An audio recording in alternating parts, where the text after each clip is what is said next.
Let's see some interesting sentences और interesting sentences हम यहाँ पे देखते हैं. First is what happened to you? अरे क्या हुआ आपको? किसी को से आप मिले, अरे क्या हुआ? You're looking very sad today. आज आप बहुत दुखी दिख रहे हो. What happened to you?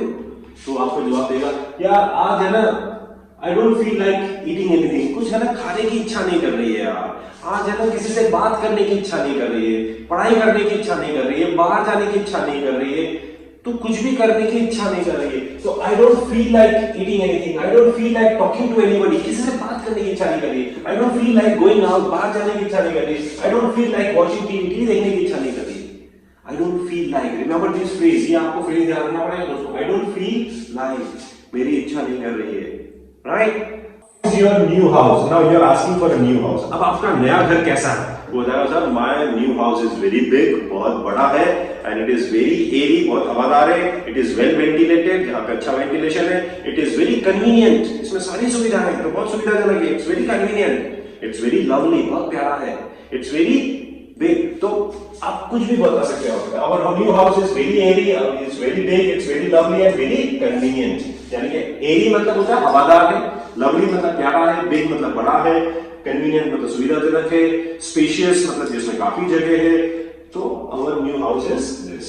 So when are you moving या when are you shifting to your new house? अब आप अपने नए घर में कब शिफ्ट हो रहे हो, मतलब कब जा रहे हो, कब मूव कर रहे हो. यहाँ पे दो वर्ड आ गए, मूविंग और shifting. So this is continuous. When are you moving to a new house?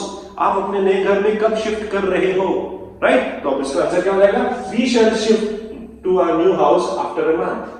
यानी कि हम एक महीने बाद शिफ्ट करेंगे. आंसर देखिए, सिंपल फ्यूचर में आ रहा है. We shall move to a new house after a month. यानी कि हम नए घर में एक महीने के बाद शिफ्ट करेंगे. क्वेश्चन था कॉन्टिन्यूअस में, प्रेजेंट कॉन्टिन्यूअस में, आंसर दिया सिंपल फ्यूचर में, right? How many rooms are there in your new house? आपके घर में कितने कमरे हैं? So आपके बोलेंगे there are 4 rooms, enough parking space, there is a garden, ठीक है ना? There is a lawn, there is a terrace garden. So how many rooms are there in your house? There are 4 rooms, enough parking space, and there is a garden. There is a small lawn also, and there is a swimming pool also. So you can say anything, whatever is there in there. So how many rooms are there? There are 4 rooms in my house. How many members are there in your family? So there are 5 members or 6 members in my family. Similarly, how many rooms are there? There are 4 rooms in my house. What is the nearest landmark? The nearest landmark is Qutub Minar. Okay. Is the nearest landmark. यानी कि आपके घर के सबसे करीबी landmark कौन सा है? तो जो हमारा nearest landmark है वो कुतुब मीनार है. सिंपल सा सेंटेंस है. Next is what are you doing these days? आप इन दिनों क्या कर रहे हो? Hey, what are you doing these days? आप इन दिनों क्या कर रहे हो? Sir, I am learning English. मैं इंग्लिश सीख रहा हूँ आजकल. So I am learning English these days. So these days I am learning English from English Lingua. मैं English Lingua से English सीख रहा हूँ. Yeah, you can say I am working with this company presently. मैं अभी इस company के साथ काम कर रहा हूँ. I am working with on some project. मैं किसी प्रोजेक्ट पे काम कर रहा हूँ. तो आपका कौन सेंटेंस क्या है? Continuous. What are you doing these days? आप इन दिनों क्या कर रहे हो? तो these days I am learning English. मैं इंग्लिश सीख रहा हूँ. Continuous sentence. What is your opinion about him? मैं आपसे पूछ रहा हूँ, आपका उसके बारे में क्या विचार है? What is your opinion? आपकी उसके बारे में क्या राय है? What is your opinion about English lingua? English lingua के बारे में आपका क्या विचार है? What is your opinion about me? मेरे बारे में आपका क्या विचार है? What is your opinion about Indian team? Indian cricket team? Indian cricket team के बारे में आपका क्या विचार है? तो what is your opinion? आपका क्या राय है? आपका क्या विचार है? अब आप उसके बारे में बता रहे हो कि आपका क्या है. He is a very brave boy, मतलब बहुत ही brave है वो. He is very honest, बहुत ईमानदार है. He is very religious, वो बहुत धार्मिक है. He is very arrogant, adamant, cheerful, innocent, pessimistic, strict, simple, lazy and hardworking. See, we have a lot of vocabulary words here. Let's see one by one. He is very brave. Brave का मतलब होता है बहादुर. ना बहादुर के लिए हम बोल सकते हैं he is very courageous. Courageous मतलब भी बहुत साहसी है वो. Courage मतलब साहस होता है, तो courageous मतलब साहसी. तो brave मतलब बहादुर. He is very religious. Honest. He is very honest मतलब बहुत ईमानदार है. और you can see that he is very loyal. Loyal का मतलब होता है वफादार. तो honest and loyal both at the same. Honest मतलब ईमानदार, loyal means वफादार. He is very religious. Religious मतलब बहुत ही धार्मिक है वो. ठीक है ना? He is very arrogant. He is very adamant, आजकल के बच्चे क्या होते हैं, एडामेंट होते हैं, ऑब्स्टिनेट होते हैं, स्टबर्न होते हैं, जिद्दी, एडामेंट, स्टबर्न एंड ऑब्स्टिनेट, ये तीन वर्ड होते हैं। एडामेंट के सिनोनिम्स होते हैं सारे, यानी कि जिद्दी होते हैं। एरोगेंट मतलब अड़ियल आदमी होता है, जो अड़ जाता है किसी बात पे, एरोगेंट, एरोगेंसी शो करता है कि बस ये ऐसे करना है, ऐसे करना है। चीयरफुल, मस्त, मतलब खुश होना, दैट इज तो चीयरफुल मींस मस्त। ही इज वेरी इनोसेंट। अब इनोसेंट के दो मीनिंग होते हैं, एक तो होता है भोला और एक होता है बेकसूर। तो ही is very innocent, very innocent. जो किड्स होते हैं छोटे बच्चे, दे आर वेरी इनोसेंट, बहुत मासूम होते हैं, बहुत भोले होते हैं। पेसिमिस्ट, यहाँ पे दो वर्ड होते हैं, एक होता है ऑप्टिमिस्ट और एक होता है पेसिमिस्ट। ऑप्टिमिस्ट होता है आशावादी और पेसिमिस्ट मींस निराशावादी। Opposite of optimist is pessimist. Strict, stern मतलब सख्त, ही इज वेरी स्ट्रिक्ट, बहुत सख्त है। वेरी सिंपल, बहुत सरल आदमी है। He is very simple. He is very lazy, lazy, lethargic, आलसी है। He is very hard, he is very hard working, बहुत hard working, means hard working, बहुत मेहनती है वो। सम ऑफ द वर्ड्स, अगर आप किसी के बारे में भी डिस्क्राइब करेंगे, किसी की पर्सनालिटी के बारे में बताएंगे कि यार वो बहुत होपफुल है, तो you can say he is very optimist. वो बहुत निराशावादी, ही is very pessimist. He is very religious, he is very brave, he is lazy, he is adamant, he is obstinate, he is arrogant, he is cheerful, or you can say anything. आप ये किसी से भी describe कर सकते हो. So remember these words. इनको ध्यान रखिए. What is the time by your watch? Now this is the way to ask time in English.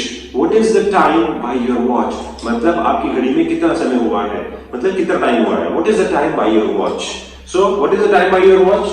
कैसे बताते हैं? हम नॉर्मली बोलते हैं कि it is 10:20, 10:30, but this is not the way to speak time in English. What is the time by your watch? How do we speak this time? Now we make this, it is 10:15, it is 10:30, it is 11:45, या it is 10 minutes to 11. अभी समझ में आ रहा है आपको कैसे है ये? 10:15 मतलब when you mention the time, जो टाइम होता है ना वो इस तरह से होता है। ये जो टाइम हमने लिखा हुआ है ये एग्जैक्टली उसी तरह से बोला जाता है जैसे हिंदी में बोला जाता है। जैसे सपोज 10:15, अगर आप यहां पर हो, इस जगह पे हो, सपोज इफ इट इज 10:05, 10:05 है, तो हम इसको क्या बोलेंगे? इट्स 5 minutes 5 minutes past 10, यानी कि 5 मिनट बीत गए 10 बजे। 5 minutes past 10 यहां पे जब आप हो, अब जब आप यहां आ गए तो आप क्या बोलेंगे? इट इज 10 minutes past 10, यानी कि 10 मिनट बीत गए 10 बजे। अगर आप यहां पे आ गए तो इसको हम बोलेंगे इट इज 10:15, यानी कि क्वार्टर मतलब होता है 1/4। क्वार्टर में क्या होता है? 1/4, यानी कि क्वार्टर बीत गया 10 बजे। तो 10:15 इसका मतलब होता है 10:15, 10:15। It is 10:30। अब जब आप यहां पहुंच जाएंगे, यानी कि अब इसमें आपने कितना डिस्टेंस ट्रेवल कर लिया? हाफ, तो इसको बोलेंगे 10:30, तो इसको बोलेंगे 10:30। It is 11:45। अब जब आप यहां पहुंच जाएंगे, अब ये हो गया हमारा 10:45, 10:45। अब जो टाइम दिया जाता है it is given with reference to 11, not with reference to 10। अब यहां पे इसको बोलते हैं 11:15, तो 11:15 होता है इट इज 11:45, यानी कि क्वार्टर बाकी है 11 में, यानी कि 1/4 टाइम बाकी है, 11 बजने में 15 मिनट बाकी है, तो क्वार्टर बाकी है, इसको बोलते हैं 11:45।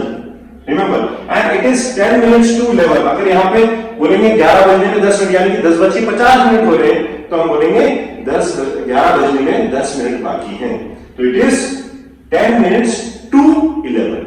बाकी के लिए यहाँ पे वर्ड आता है 2, it is 10 minutes to 11। Remember it, सीखिएगा इसको, आ जाएगा। Why are you getting angry unnecessarily? आप बिना मतलब के क्यों गुस्सा कर रहे हो भाई? Why are you getting angry unnecessarily? अब get angry का मतलब होता है गुस्सा करना। So why are you getting angry unnecessarily? Unnecessarily मतलब बिना मतलब ही, बिना काम के गुस्सा कर रहे हो। So why are you shouting? आप क्यों चिल्ला रहे हो भाई? Why are you shouting? क्यों शोर मचा रहे हो आप? So because के लिए एक और वर्ड होता है reason being। आप because की जगह पे एक और वर्ड यूज कर सकते हो, reason being has deceived me. अब यहाँ पे और अच्छा पड़ा है, deceived. उसने मुझे धोखा दिया है. He has cheated me. उसने मुझे चीट किया है. तो he has deceived me, he has cheated me. तो उसने मुझे चीट किया है और उसने मुझे धोखा दिया है. Deceive, cheat दोनों का मतलब है धोखा देना. तो he has deceived me, he has cheated me. Right? So why are you getting angry unnecessarily? आप क्यों गुस्सा कर रहे हो बिना मतलब ही? वो इसलिए हम गुस्सा कर रहे हैं क्योंकि उसने मुझे धोखा दिया है. He has deceived me और he has cheated me.